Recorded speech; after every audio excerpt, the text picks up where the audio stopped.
Hi, everybody. My name is Jared Milrad. I'm the founder of Movie Karma. We're the nonprofit organization that created our podcast, Rewriting Hollywood, focused on diversity, equity, inclusion, and representation in Hollywood, as well as social impact through the power of storytelling. Today, I'm excited to have a special guest who came to us through a Show for Change Film Festival, which I'm sure as many of you know is our way to spotlight social impact and inclusive films and projects around the world. And this quarter, we actually saw some incredible projects, including the one we're going to talk about today. It's a documentary called When Pigs Escape. It's an independent doc about the story of Matilda, a pig who escaped from a farm and gave birth to her piglets shortly after in a nearby woodland. There was a pressure campaign where the family of Matilda was eventually rescued by Brinsley Animal Rescue and the Surge Sanctuary over in Europe. It's a really great story, and it's the documentary kind of looks at this rescue and how this went about. And I'm excited today to talk to the director, Jusep Moreno, who Jusep has actually sort of followed this story and created this incredible doc. So I'm excited to talk to him about this journey and following this family, this pig family, and kind of why it was important to him to tell this story. So, Jusep, thank you so much for being on Rewriting Hollywood. It's exciting to have you on. Thank you, Jared. Absolutely. So let's dive right in. We really love this documentary. We awarded it with our storytelling award, as I said, through our Show for Change Film Festival. Let's start though, Jusep, a little bit with your story. How did you come into filmmaking? Tell us a little bit about yourself. Yeah, interestingly, my background is more in photography. I'm originally from Catalonia, and I moved to England to study a master's in photography. Now, that master's had some modules that involved video, and I was always like dreading those. I was like, oh no, I'm only interested in photography. Video's too complicated. I'll stick to photos, which is my thing. But yes, strange change of events. I've grown to become increasingly frustrated with photography, and that has been just my personal experience. It was specifically wildlife photography, and I was feeling that the photos I was taking and the things I wanted to convey with them were not achieving the results that I wanted or create the reactions that I wanted to spark in people. So I slowly shifted towards video because I focus on non-human animals, and specifically the ones that we use for food, experiments and other things. And the video allows me to show a better picture of them because you can hear them. It's not only about seeing them, and you can see them move, and then you can connect more all the things that they do together in one piece. I love that. I want to dive into many pieces of that. I actually, my undergraduate studies was in wildlife sciences, and so that's my degree that I have to this day. And so I'm really interested in your journey there.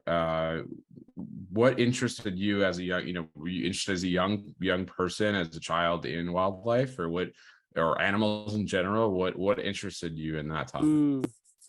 It was coincidence, I would say. It definitely played a part that I'm originally from the countryside. So the place where I grew up was surrounded by protected areas. There's beautiful beaches and there's great mountains there. So a bit of that must have played a role, although I wasn't really into it when I was a kid, for example. I was more into playing games and Game Boy and Pokemon and things like that. But at the time of having to study a degree, I was going over this whole list of degrees I could study, and it was just crossing like business, economics, law, whatever. And at the end, the only thing that was left was biology. So I did my undergrad degree in biology. And yeah, I can't really pinpoint someone or an experience that really drew me to the natural world or animals. But I am really glad that it was this way, because when I studied this degree in biology, that's when I started doing photography as well. I thought it would be a good way to complement the studies. It would help me learn and get the grades that I would need. And at one point I finished the degree and decided, let's leave the scientific side on the sides and put the focus on the photography. Really interesting. So let's talk more. You mentioned, you're interested particularly in non-human animals. I as you may know, I became a vegan when I was, I think, 14 years old. So I've been really passionate about this topic of animal welfare, animal rights for many years. Yeah, and so well, I mean that's one of the reasons we loved your piece. And but before we get to the documentary, talk a little bit about like that term non-human animals, because I'm sure some of our listeners might be number one just Yeah, intrigued by that term, right? Which often we say just sort of animals in general. I think we tend to make this distinction, at least in the U.S., of probably the Western world in general, of there's us, we're kind of special, we're different, and then there's sort of the animals. Talk a little bit about like absolutely. that term and sort of what interests you in that topic. Hmm. Yeah, when I use the word non-human animals, is just to make kind of a political statement, and it's basically saying that Mm. we are animals as well. Because as you said already, usually we look at we say animals as other. It means other. It doesn't mean us at all, and that is something that plays a part in the way how we relate to them, how we think we should be thinking about them and treating them. So reminding people that referring to other animals as non-human animals or other animals, that is another way that I Mhm. would go about it, is a way to make put an emphasis on that. And the only thing about that is that sometimes I understand some people are concerned about the use of this term because it can bring some it can be a trigger for some people because historically not everyone who was human was considered a human. Animal Right. has been used as an insult historically. Mm. So there's some nuances with that, and it needs to be maybe sometimes used carefully. But in general, I think that, yeah, using the word non-human animals is a way to bring them not closer to us artificially, but recognize that we are a lot closer, if that makes sense. Right. Right. Absolutely. We are, genetically and in so many other ways, of course, part of the natural, literally part of the animal kingdom, right? I mean, I think that's not in dispute, hopefully. So that's a really good point too about the historical use of the term animals as a way to denigrate other people, and still, unfortunately, is used in that way. What interested you in this topic of, you mentioned an interest in the topic of non-human animals or other animals who are used for food. This is obviously for folks who may not be aware. I mean, it might be obvious to most of our listeners, but these are obviously the main ways in which we interact with other animals on a daily basis. Most of us, those of us who consume animals, interact with obviously these different species, pigs and turkeys and chickens and others. What interests you in that topic specifically, and sort of this group of non-human animals? Mm, it is tricky because I think for me it has been, sometimes people say that they have an experience like a unique event that makes them see things completely differently. For me, I think it was a lot of experiences that slowly added up together. Um, One of the things was, as I said, my interest was in wildlife photography. So I was fascinated by animals living in nature and how clever they are and how well prepared they are to survive. And I wanted kind of to show that that is, of course, they're genetically influenced, but we are also genetically influenced. And I wanted to put emphasis on their agency and the decisions they have to make in their day-to-day lives and everything like that.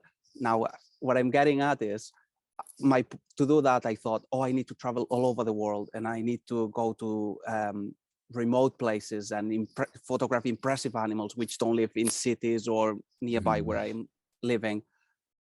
But then when I learned more about what was happening to other animals and I changed accordingly, I thought these animals are living at our doorstep. And what I wanted to do in the end was raise awareness about other animals to help them, so that with wild animals, it was more about protecting their habitats, respecting them, not shooting them, for example, things like not hunting them. But then at our doorstep, we had these other animals, all the farmed animals, and in such a much more dramatic amount that are being killed by humans. So that kind of drew me. I've always been guided by getting results. So I'm doing things that I hope I'm guided by results. I don't do things just for the art of it, maybe, or the beauty of it, but I want to do something that that can make an impact, I think. Right. So it sounds like you're driven by, yeah, as you said, so the social impact side of be foster some greater awareness or change in the work that you do. Yeah, I mean, it's really interesting. As you said, there are all these animals, all these creatures kind of in our backyard in many ways, obviously, literally in our backyard. Wildlife in many cases, depending where we live.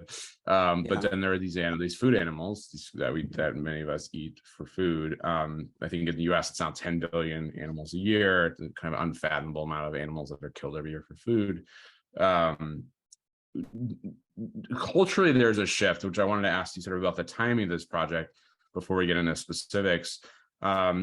Have you become more sort of culturally aware of people around you, starting to have more kind of a greater consciousness of how food animals, so to speak, are treated and how they're killed and used for food? Was that also a shift that you've been noticing and kind of interested in this, or was it just, you yourself kind of on your own became interested? Yeah. I think there's definitely a shift in normalizing, for example, veganism or plant-based eating. Certainly in the UK, but also in other parts, like back where I come from in Catalonia, it doesn't seem to have reached the point at which we're here.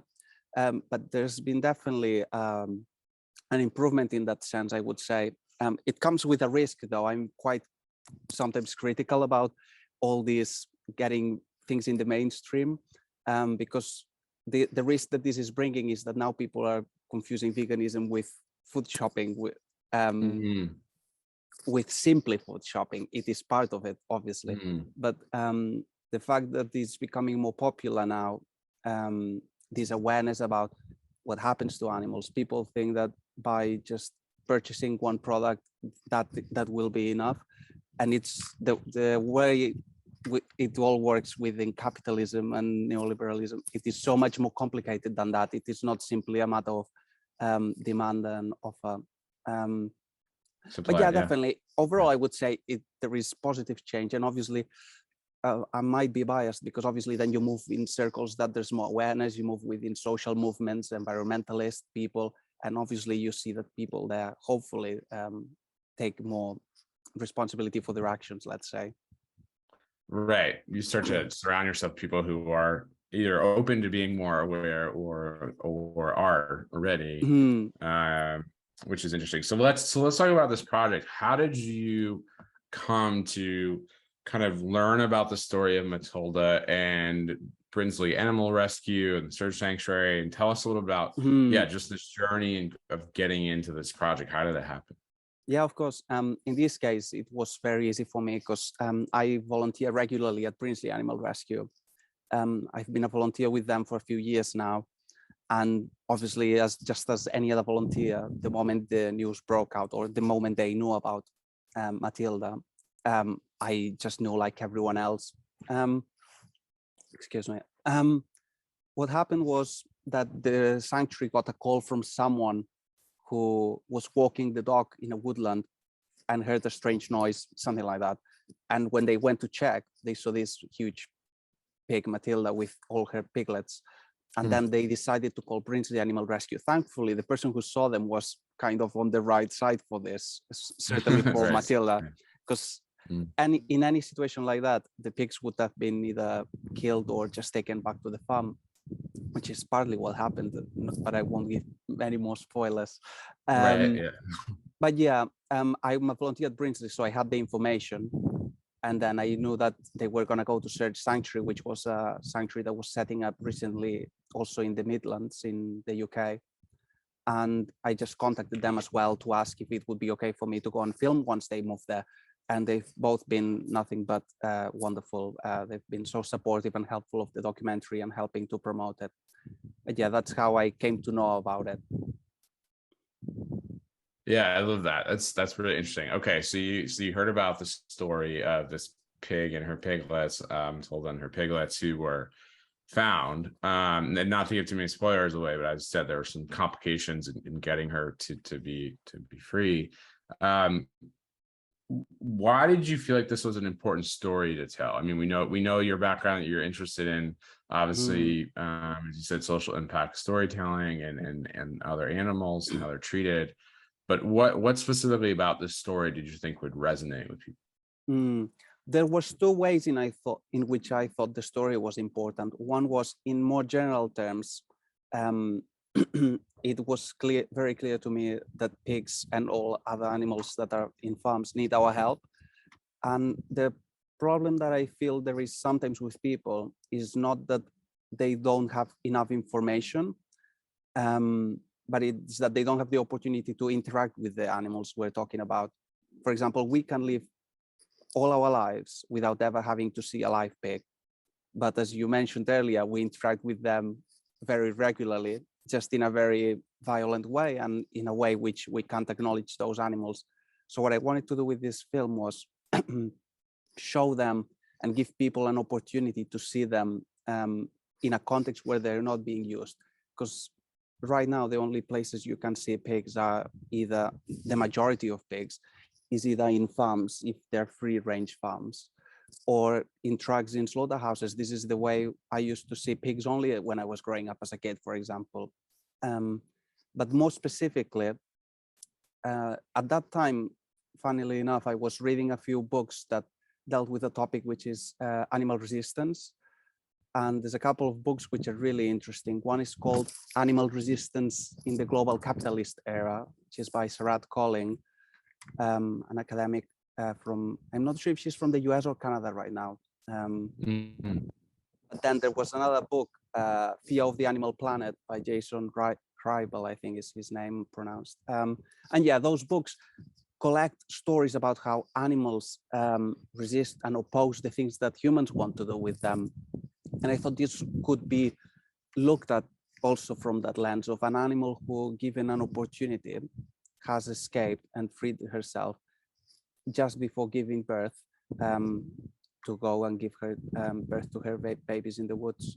Sometimes people, when they hear this thing about animal resistance, they think we're anthropomorphizing them and that we're just projecting our, I'm not saying that Matilda was extremely conscious and saying, if I stay here, they will kill me and things like that.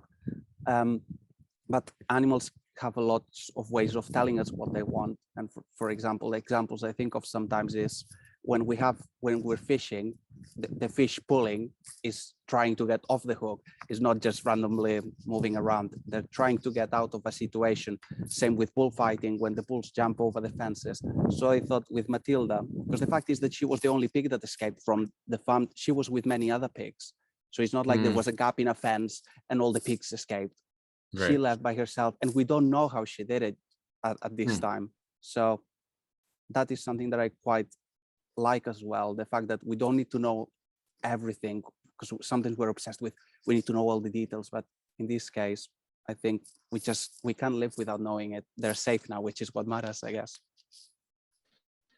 Yeah, it does matter a lot. And I think it's really interesting that you raise a point about, that the limited ways in which we interact with these animals, most of us, I mean, not to name names, but I'm sure many of us have friends or family who may not even be aware that, for example, pork comes from pigs. I mean, I'm not trying to make be snarky here, but that's true. A lot of us don't even know where our food, like which animals our food are from. And that's how disconnected I think a lot of us have become, at least in the US, from our food and from the animals that provide us that food. So I think that's a really salient point. But the other point I think you made, which was really interesting, is around that some of these animals, that every creature has expressions in which they show us, as you said, sort of where they want to be and what they want to do. And we hear every so often about pigs escaping, other farmed animals escaping from violent or conditions that they don't want to be in. But then it seems like we kind of reset and go back to normal, that we kind of hear these sort of exceptional stories. And then the sense that I get is that a lot of us kind of just say, oh, that was a special one. And then let's save that one, and the rest kind of are doomed, so to speak. What are your thoughts on that in terms of this kind of exceptionalism, or this sort of view that, certain, the ones that get out are kind of special and should be treated differently? Yeah, absolutely. This is a great question. And it's actually what happened partly with this story. When the story was on the news and everything, you would see headlines and many comments of people saying, she deserves to be free now. And this is something that I couldn't disagree more with, because as you've pointed at it slightly already, but the fact that an animal escapes is not what determines that they should be not killed. For example, no pig should have to be killed, obviously, but this is not how people see it. What surprises me is the power of the human mind to separate those two things. Yeah. Someone having compassion and connecting with a pig that escapes, and then not thinking about what they're doing to all the other pigs. That is something that I guess I can't explain myself. There's lots of scientists who look into all these connections and how's it called, the meat paradoxes and the cognitive dissonances. But I feel very uncomfortable with those statements because this is something that would be very unpleasant to hear if it was made about any other situation, and not to mention involving humans. Yeah. Right, exactly. This idea that there's a select few that we should protect just because they're somehow different or exceptional. Let's also talk about the power of a name, because you know the power of a lot of animal rights philosophers have looked at this, and others, of course. We name our companion animals. Most of us we name even if they're not a dog or a cat. We obviously, a lot of us as kids want to name our bird, or whoever we're hanging out with, we want to give them a name. In this case, Matilda obviously got a name. Do you think that is important too here, that you were able to she has a name, and you were able to, as you said, not humanize her, but actually just show her in her world as a full kind of living, thoughtful being and creature? Yeah, I think what you wanted to say maybe was individuality, because that is what I think what it was about. Because I think it was the people at Brinsley Animal Rescue, because they were in a difficult situation. They couldn't just go and take the pigs, because logistically that would have been a massive operation. You couldn't do it. So the only way for them to save them was to go through the public relations, going to the media, putting pressure on the farm.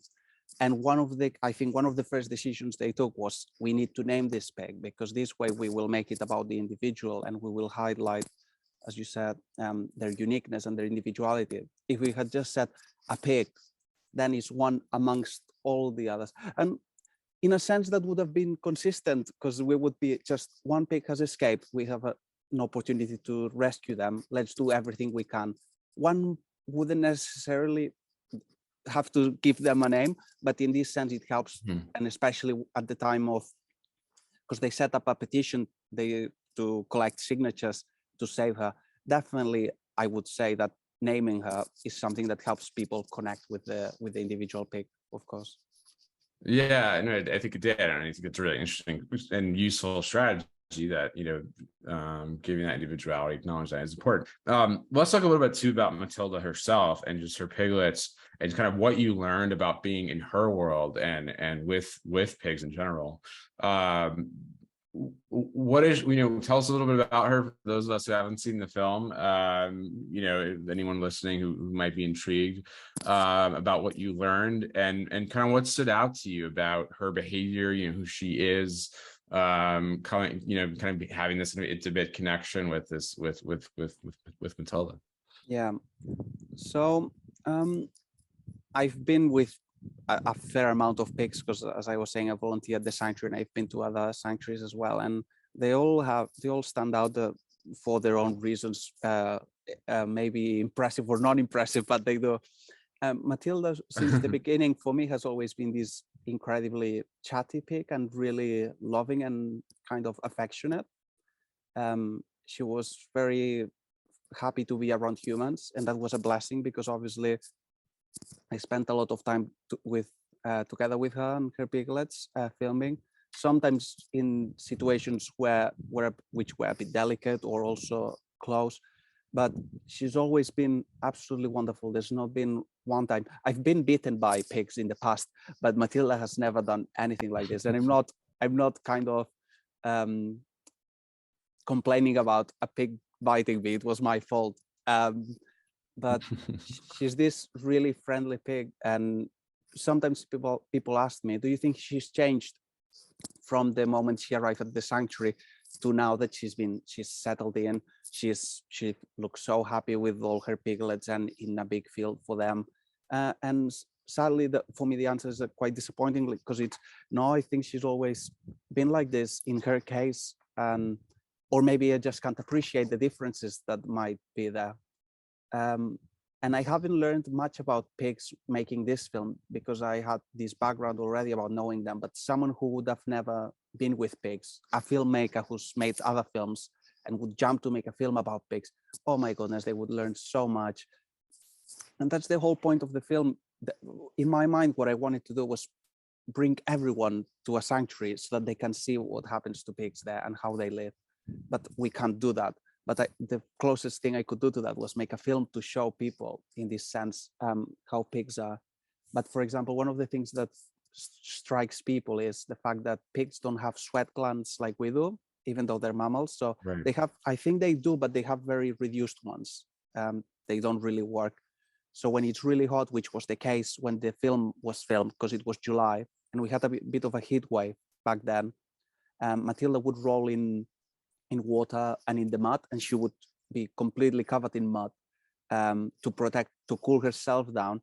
And apparently that also protects her skin, because obviously they're so pink that they're very sensitive to being sunburned. Right. So seeing a pig rolling in the mud is one of the things that I think would surprise people most. Yeah, I think it would for many reasons. There's obviously so many things to unpack there. I mean, for folks, I've been really fortunate to go to places like the Gentle Barn here in the US, or the Farm Sanctuary, which are great organizations for anyone listening. If you're in LA or New York or other parts of the country, you can find in the US and around the world, you can find probably an animal sanctuary, hopefully near you, where you could actually meet pigs like Matilda and others.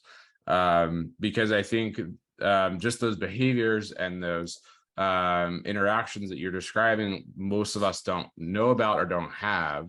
And I wonder if you could talk to Jusep about, just briefly, about what her life like is in the sanctuary versus what her life would be like or was like when she was in a farm situation. I don't know if you want to tell us about what the farm conditions there are. We know in the US they're generally factory farmed animals, but talk a little bit about that distinction, if you would. So the most basic distinction is that, in my mind, is that the pigs in sanctuaries, they're respected, and everything we do to them and with them is in their best interest. Nothing is done for humans or for human profit, whereas that is the complete opposite case of a farm. Pigs only live in farms because they're a resource, they're a commodity to make money out of them. And that is the part of the problem, because when money gets on the way, that's when you do things that you wouldn't be doing. For example, in farms here in Europe, Spain, or the UK, it can be common practice to cut the tails of the pigs, because when you confine them, they get bored, and what they do is play with the tails of other pigs, and that means biting them in the end. They go crazy in farms, and the level of violence they get. I've been into some farms here, which you see the pigs and they're just full of scars everywhere. And the list goes on and on. They cut their teeth without anesthesia, blah, blah, blah, blah. I don't want to put too much emphasis on specific practices, because I don't want to suggest that, oh, if they didn't do that, then it's fine. It is never fine, because all the pigs that live in farms end up in a slaughterhouse. But in the sanctuary, what was I don't remember. Can you repeat again? What was it? Yeah, I mean, just tell us what, if you want to expand on that, just in the terms of the sanctuary side of things, what her life is like there. Yeah. Yes, sorry about that. Yeah, one of the most distinctive things is that none of Matilda's piglets would be alive now. That is one basic thing. Matilda, that is my speculation, but Matilda gave birth to piglets at the beginning of the summer, and the piglets were 6 months old just at the beginning of December, which seems like a good time for Christmas. That was my theory, because pigs are usually killed when they're 6 months old, in this country at least. And I think it's kind of a widespread thing. In the US, right? And it's 6 months, I think, because that's when they reach a weight that is already viable. And if you grew them bigger, then they would be consuming a lot more, and maybe the balance isn't that right, regardless of the age. But yeah, at 6 months old, they would have been killed. So it was important, for example, for the documentary to go and visit them at 6 months old to see what they would have looked like. So yeah, for those piglets, the difference is the day and the night. They're alive now, and they're as large as Matilda, pretty much. So from the distance, you can't really tell them apart. And at the sanctuary, Matilda came not from a factory farm. She was at in an open space farm, which obviously comes with it's less worse than the being confined, of course, but it came with other problems for her, because pigs have the urge, and their behavior, it is to dig up the soil. They root to get their food and to explore to everything. Their noses are like our hands, and Matilda had a ring through her nose that was put to prevent her from digging up the field, because for some reason the farmers don't want their fields dug up, because in the winter they will be very muddy and things like that. So even though she was living in a farm which from far away would have looked like, oh, that's fine, when you get closer, you can see this ring, which is like it's chaining her, it's stopping her from being who she is, and all pigs really. Right. I mean, so many good points there for folks to take note of. That first of all, at least in the U.S., most of the animals that we consume, if we eat animals, are from factory conditions. So they're, as you said, intensely confined. They're indoors, generally in concrete. In the case of pigs, on concrete, and often gestation crates. You said if she's giving birth. Her piglets, as you said, would have been killed at 6 months. I mean, there's so many things there for folks who aren't aware. If you're curious, obviously there's great organizations who've done some really powerful videos of that. But I think to your point too, that even if the small rare cases that, at least in the US, that these animals are outside, that there are many ways in which their behaviors are restricted, and obviously ultimately they're killed for food. So I think it's just something for folks to be cognizant of, because again, I think we know so little, many of us know so little about the experience of these animals in their daily lives. I wonder if before we close this up, if you could talk a little bit about the impact that you wanted this project to have. You mentioned it, you alluded to it a little bit earlier about what you want people to take from this documentary that you made, but could you talk a little bit more about, how you think this project might impact or has impacted people who, again, maybe don't know much about the lives of pigs like Matilda, and what have folks said to you, if anything, in terms of how this has impacted them? Yeah, there's quite a lot to say there. It may sound a bit strange, but when people ask me what do I hope to achieve, or what was the goal of making it, I feel a bit strange, because then it puts the pressure on me to achieve that specific goal.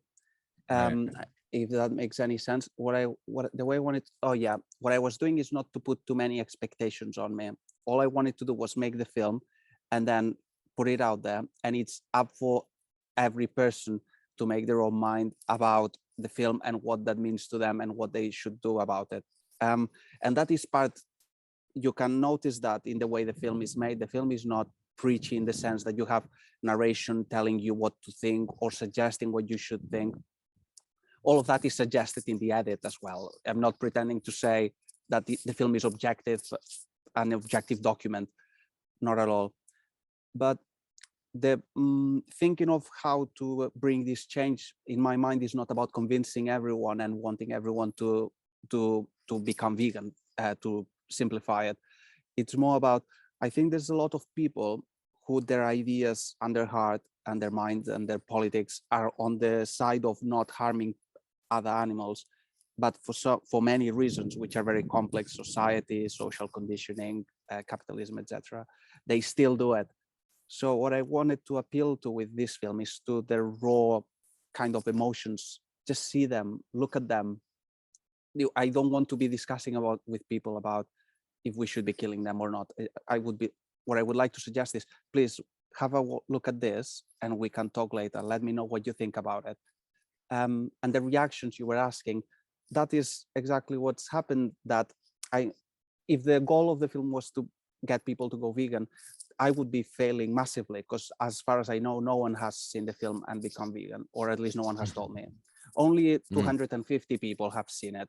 We've only had 3 screenings, only in Nottingham, the city where I'm based.